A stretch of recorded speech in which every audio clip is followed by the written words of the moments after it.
On Monday, Senator Elizabeth Warren shared her plan for education, and it comes with a price tag of $800 billion.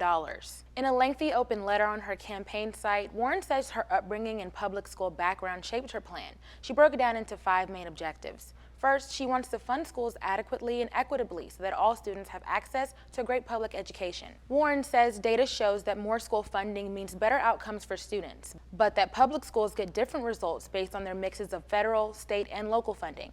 She also says students from low-income backgrounds often receive less funding than others on a per-student basis. She said she'll boost overall federal and state education funding and work with public education leaders to improve the way federal funding is allocated. Warren said it's wrong to call schools public when some students have state-of-the-art classrooms and others do not even have consistent running water. Second, Warren promises to renew the fight against segregation and discrimination in our schools. She says schools are more segregated today than they were about 30 years ago, at least partly because people often move to put their kids in, quote, good districts.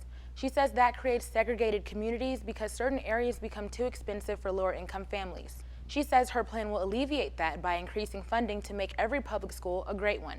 Third, Warren said she wants to provide a warm, safe, and nurturing school climate by turning 25,000 public schools into what she calls true community schools. Warren says she plans to help children feel safe by reducing stress at school and offering wellness services. Part of that involves eliminating high-stakes testing, excessive police presence, and zero-tolerance discipline policies that she says disproportionately affect minority children. Fourth, she aims to treat teachers and staff like the professionals they are. Namely, she wants to give educators the tools they need to bargain for higher pay and help aspiring educators get college degrees without, quote, drowning in debt. She also said she wants to increase the diversity of teachers in public schools. And fifth, Warren promises to stop the privatization and corruption of our public education system. She says she plans to ban the sharing, storing, and sale of certain student data with corporations and monitor charter schools to make sure they comply with federal funding regulations. All of these promises come with a major price tag, around $800 billion.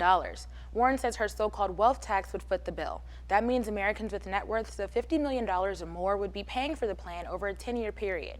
Warren was also adamant about replacing current Education Secretary Betsy DeVos with someone who's been a public school teacher before. She said she'll look for a candidate who, quote, believes in public education and will listen to our public school teachers, parents, and students.